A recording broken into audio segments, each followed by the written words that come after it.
더 부을 수밖에 없는 이유가 있습니다. 뭘까요? 바로 제대로 숙면하지 못했기 때문입니다. 오, 김승훈 수사관 빙고. 아주 잘하셨어요. 그 아침 붓기는요 상당히 다양한 원인이 있는데요. 자, 첫 번째로는 바로 김 수사관이 말씀하신 숙면과 연관이 있습니다. 자, 왜냐하면요 우리가 하루 종일 깨끗한 피를 다 쓰고 나면 찌꺼기 피가 생기겠죠. 네. 쉽게 설명드리면 네. 그 찌꺼기 피, 다 쓴 찌꺼기 피에는 노폐물도 있고 여러 가지 염증 물질도 있고 손상된 세포들도 있어요. 네. 그런 것들을 밤새 간담체 또 신장 이런 곳에서 근육에서 다 분해하고 또 이렇게 해독하고 배출을 해야 되거든요. 네네. 근데 일찍 못 주무시고 선잠을 주무시면 밤새도록 이게 다 해독이 안 되고 아직도 몸에 그대로 가둬져 있는 거예요. 그러다 보니까 몸도 힘들고 근육통도 있고 아침에 못 일어나시니까 강아지가 깨어 일어날 정도로 힘든 경우가 생기죠. 또 두 번째 원인이 있습니다. 네. 바로 당뇨입니다. 당뇨 때문에 붓는 거예요? 네, 혈액에 설탕이 둥둥둥 떠다니는데 혈액 내에는 지질들도 많죠. 예, 네. 기름 기름 덩어리들. 찌꺼기들. 네. 그래서 네.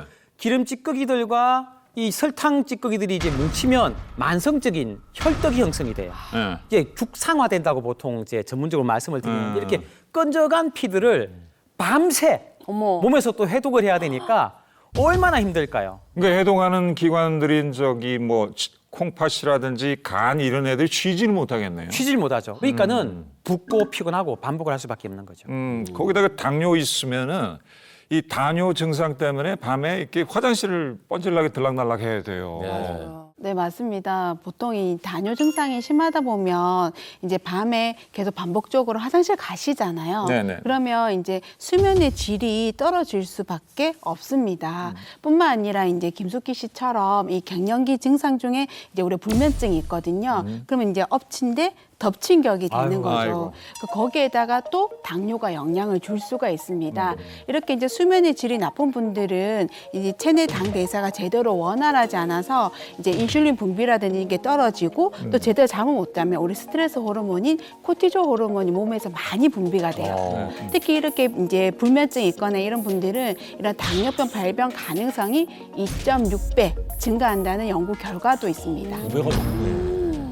근데 저는 E형 당뇨라고 하던데 그게 뭔가요? 그렇죠. 형 당뇨? 1형 당뇨냐 2형 당뇨냐 이거는 당뇨의 유형을 뜻한다고 보셔야 아니 돼요. 유형이 있어요? 예. 당뇨면 다 같은 거 아닌가요? 아니, 대부분 그렇게 생각하시거든요. 네. 1형은 말 그대로 그냥 선천적으로 몸에서 인슐린 생산을 잘 하지 못해서 평생 인슐린 치료가 필요한 당뇨. 그래서 30세 이전 특히나 어린이들에게 많이 발생돼서 소아 당뇨라고 오는 게 있거든요. 이런 것들도 1형 당뇨의 대표라고 볼 수가 있겠습니다.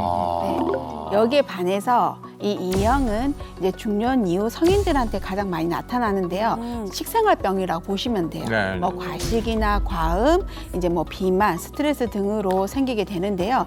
이 인슐린이 이제 제대로 분비가 안 되거나 또 이제 우리 인슐린 저항성이라고 하죠. 제대로 작동을 하지 못해서 당연히 이제 혈당이 올라가는 당뇨라고 보시면 되는데요. 보통은 이제 증상이 없거나 서서히 나타나는 게 특징입니다. 당뇨병 환자의 90% 이상을 차지하는 게 바로 이 E형 당뇨입니다. 근데 인슐린이 정확히 뭔가요? 네, 인슐린은 이제 우리 몸의 췌장의 베타 세포에서 분비가 됩니다. 보통 일정량이 분비가 되다가 우리 몸에 음식이 들어오면 얘를 이제 소화 흡수를 시키잖아요. 그럼 혈당이 올라가면서 이제 췌장에서 이렇게 팍 분비가 되는 게 바로 인슐린이에요. 그래서 이 인슐린이 이제 혈당을 데리고 가서 세포에 이제 집어넣는 거죠. 그러면서 우리 세포가 에너지원을 얻어서 이제 기능을 하게 되는 거죠. 그래서 핵심은 이제 이 혈당을 관리하는데 인슐린이 아주 기본이다, 핵심 역할을 한다 이렇게 보시면 되겠습니다.